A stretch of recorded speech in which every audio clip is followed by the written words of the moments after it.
हम जिस तरीके की सोसाइटी में रहते हैं, जिस तरीके की बातें होती हैं, उसका हम पे बहुत असर होता है। इस हद तक का असर होता है कि हम जो है किसी न किसी कंडीशनिंग में हमेशा वर्क कर रहे होते हैं।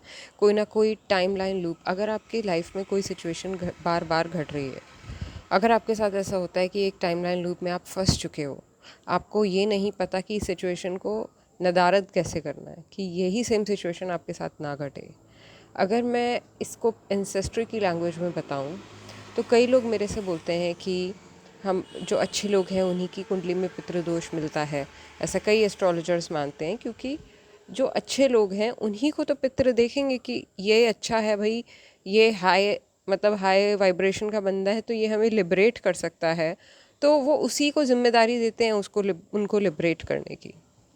लेकिन जब आपके कुंडली में पितृदोष बनता है, तो आपका ये सोचना कि भाई मैं ही क्यों, या मेरे साथ ही ऐसा क्यों है, आपको ये समझने की ज़रूरत है कि सिर्फ आप जिन एंसेस्टर से कनेक्ट कर रहे हो, या आप सोच रहे हो कि देखो मैं इन एंसेस्टर से कनेक्ट कर रहा हूँ, या मेरे एंसेस्टर्स ने कुछ पाप किए हैं पुराने जन्म में, कुछ मेरे एंसेस्टर्स से ऐसे पाप हो चुके हैं, या मैं एक ऐसी लिनिएज से आता हूँ जहाँ पे लोगों से पाप हो चुके हैं, तो इसलिए जो मेरे पितृ हैं वो मेरे को ब्लेस नहीं करते जैसे कि बाकी लोगों के करते हैं। और लेकिन आपको ये समझने की ज़रूरत है कि आप ये जो हम बात कर रहे हैं ना, एंसेस्ट्रल लिनिएज, लेगेसी, जो एंसेस्ट्रल रेल्म की जो हम बात कर रहे हैं, पितृलोक, ये भी एक कलेक्टिव माइंड का पार्ट है। कहने का मतलब ये है कि आपके एंसेस्टर्स, जब आप पैदा होते हो तो आपको असाइन होते हैं कि कौन एंसेस्टर्स आपके साथ काम करेंगे।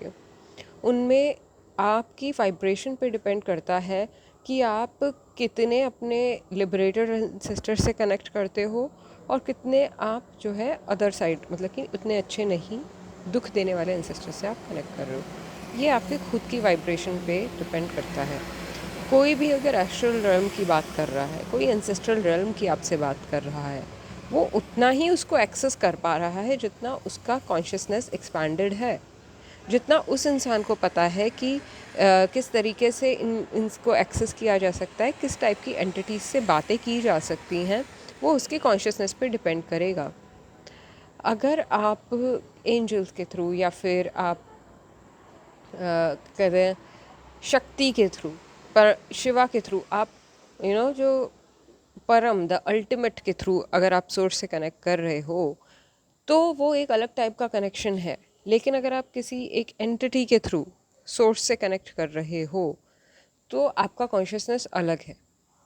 कहने का मतलब ये कि कॉन्शियसनेस की क्वालिटी पर डिपेंड करता है कि आपकी लाइफ में किस तरीके की बीइंग्स, किस तरीके की एंटिटीज़ चैनल होंगी।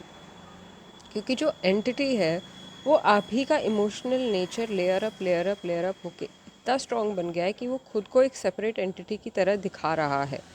चाहे वो आकाशिक realm में आप देख रहे हो, एस्ट्रल में आप ट्रैवल कर रहे हो, अगर आपको कोई भी तरीके का एंटिटी, कोई भी तरीके का पूर्वज बार बार मिल रहे हैं, तो क्योंकि आपने वो एंटिटी खुद क्रिएट की है। You are the source, you are the creator. क्योंकि आपने वो चीज़ क्रिएट की है, इससे आप उसको जो है, अब आपको उसे कैसे अप्रोच करना है, या आपको अगर ऐसा लगता है कि आपके पितृ को आपको खुश करना है, तो have to ask them to reconcile with the source. The more you reconcile with the source, these entities get reconciled with the source. And sometimes entities का उतना टाइम नहीं आया होता कि वो रिकन्सिलिएशन कर जाएं, वो तर जाएं। ऐसा सब किसी का टाइम नहीं आया होता, वो टाइम भी कृपा से ही आता है।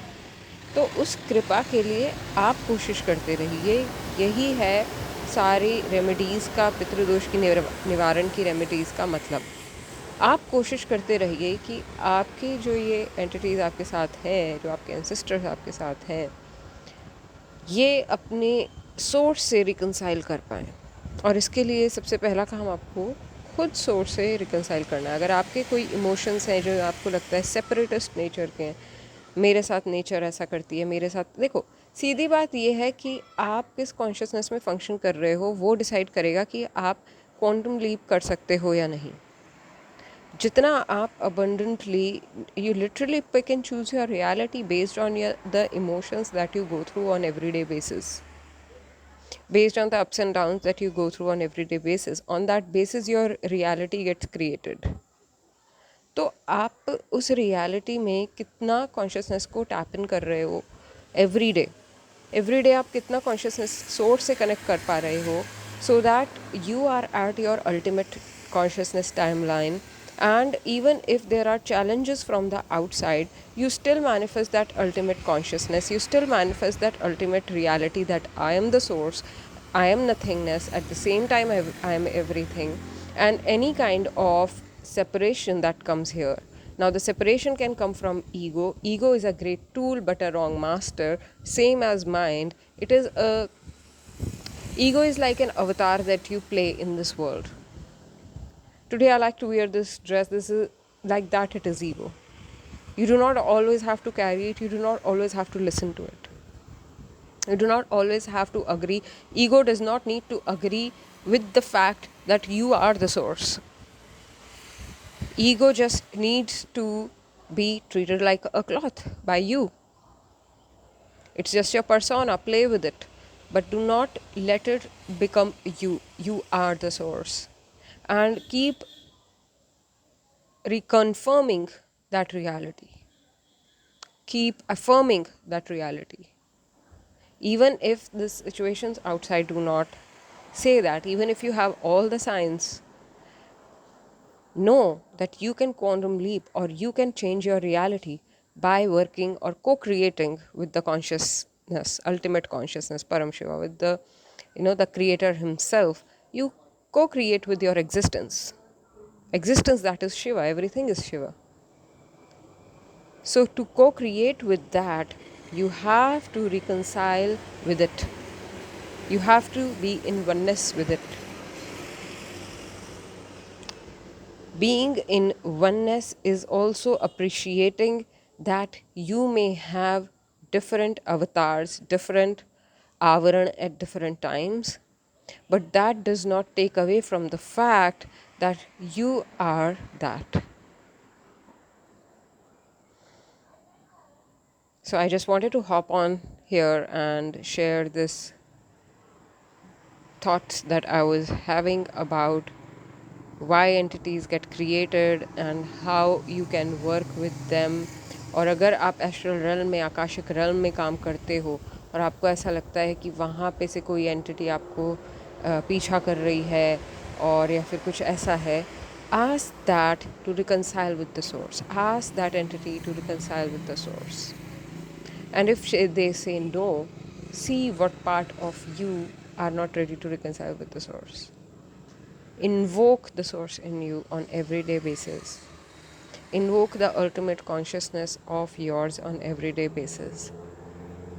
Okay, because it is yours. It is pure love. It is not any tangible thing. It is that love wash that you experience when you are in deep meditation. It is, for the lack of words, pure light. But it is a light that is cleansing, refreshing, rejuvenating. कहते हैं ना, fire जला नहीं सकती उसको, पानी उसे भिगा नहीं सकता. So शायद गीता का है ये. That is, that Atman is a fragment of the entire cosmos, of the entire existence, which is Shiva. And you are also Shiva, that's why. So any avatar that you carry, whatever separation you experience from the source, like you have to strengthen your antenna to connect with the source and, like reconcile the parts of you that are feeling fragmented and come to a place of total oneness or, co-creation or fulfillment with it.